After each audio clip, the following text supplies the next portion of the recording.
o que você acha que acontece? Você acha que haverá algum tipo de retaliação do mundo? Ou vamos ficar nessa de... o que acontecerá será... porra, não para com isso aí, Trump. Pô, segura a onda. O que acontece agora? É a grande questão, todo mundo pergunta, né? O que acontece? Vai reagir, mas qual que é o perigo da reação? É você estourar a Terceira Guerra Mundial. Exatamente. Então, muita gente me questiona, por que a China não reagiu? Por que a Rússia... Vai reagir como? Vai mandar tropa? Vai enviar navio? Qual que é o custo de reagir, Qual que é o custo dessa reação? É você deflagrar a Terceira Guerra Mundial. Porque quando você... Isso pode acontecer, tá? Por um evento acidental, alguma coisa, igual esse, aprenderam o petroleiro com bandeira russa. Tem submarino nuclear protegendo. Algum acidente, todas as guerras são deflagradas assim, né? Um incidente ali que começa a escalar a situação. Então, essa é a grande preocupação. Eu mando lá, porque no início fica um jogo de blefe, né? Tá, eu vou mandar navio, mandar avião lá na costa da Venezuela, e aí já, Estados Unidos já tá lá, vai ficar o outro. Então, se blefar uma hora, alguma coisa vai dar errada. Você afunda o navio do cara, aí o cara vai retaliar e você escala o negócio. Então, por incrível que pareça, os Estados Unidos é o agente desestabilizador de toda a situação mundial. A Rússia e a China ainda têm um pouco mais de responsabilidade. Porque eles não fazem... Porque imagina o inverso. Se a Rússia fizesse isso, os Estados Unidos já tinha mandado navio, tudo lá para escalar a situação. A Rússia sabe que isso pode deflagrar uma terceira. E a China não tem esse interesse. Por isso que a China, teoricamente, é mais protocolar, diplomática, de condena, ser contundente e tal. Vai reclamar na OMC, né? Faz umas paradas assim mais... Porque é uma forma também de você tentar fortalecer os organismos multilaterais, né? A ONU, principalmente. Porque a ONU foi criada no pós-guerra justamente para evitar essas situações. Que no limite definisse pelo uso da força. Só que os Estados Unidos incentivou esses organismos multilaterais enquanto era interessante para ele. Quando ele quis começar a desrespeitar as regras, aí ele esquece. Começa a cagar, começa a falar. Ele não tá nem aí para isso.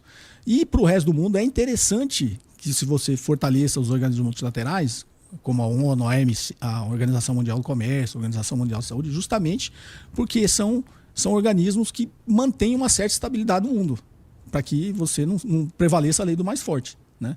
Então, esse negócio, mesmo sabendo que não tem resultado nenhum, convoca reunião, faz reunião e tal, é uma forma de tentar fortalecer esses mecanismos e que o resto do mundo tenha consciência de quem está errado, quem está fazendo coisa errada. E quem está fazendo coisa errada sempre fez no pós-guerra foi os Estados Unidos.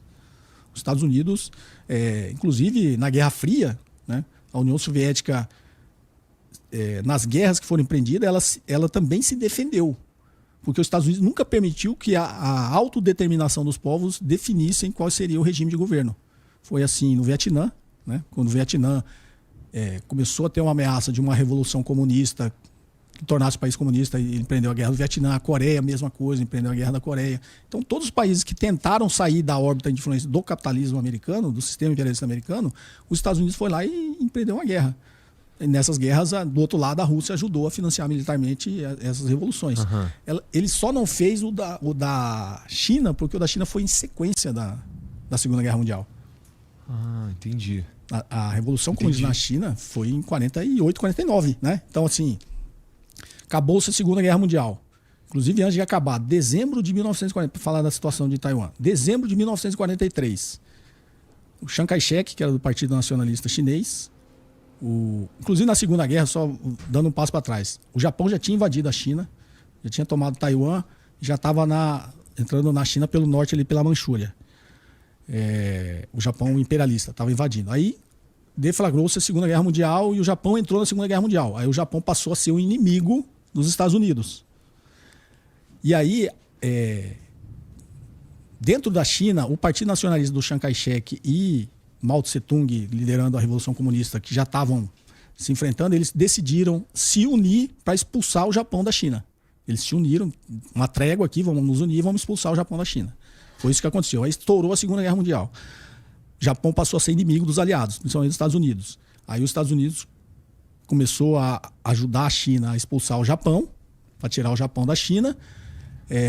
E lá em 1943, a guerra com o Japão acabou em 1945, em dezembro de 1946, sentou-se o Roosevelt, o Churchill, o Chiang Kai-shek, para fazer um acordo do que aconteceria com a China depois terminada a Segunda Guerra. Não, vão expulsar o Japão vai sair de Taiwan, vai sair do norte da China, Taiwan volta a ser da China. Isso é óbvio. Foi o que foi o acordo assinado, dezembro de 43. Acabou a Segunda Guerra Mundial. Voltou-se a Guerra Civil na China. Mao Tse-tung e o Chiang Kai-shek se enfrentaram, venceu a Revolução Comunista. Venceu a Revolução Comunista, o Chiang Kai-shek fugiu para Taiwan. Fugiu para Taiwan. Foi uma guerra sangrenta, uma guerra civil. A Revolução Comunista não tinha intenções de invadir Taiwan naquele momento, porque estrategicamente não tinha tanta força assim e seria um banho de sangue. A mesma coisa, acho que eu dei esse exemplo daqui da outra vez, né?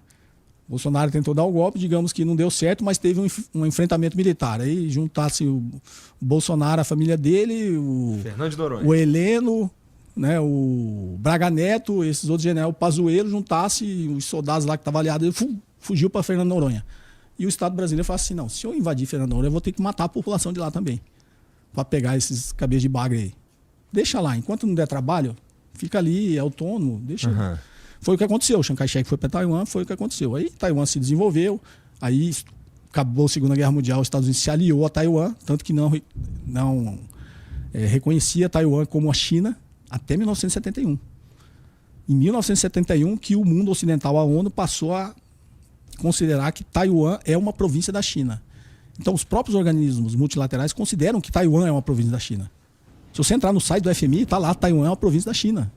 Então, no Banco Mundial está lá, Taiwan é uma província da China. Então, Taiwan é da China. Aí para você ver como a diferença da estratégia.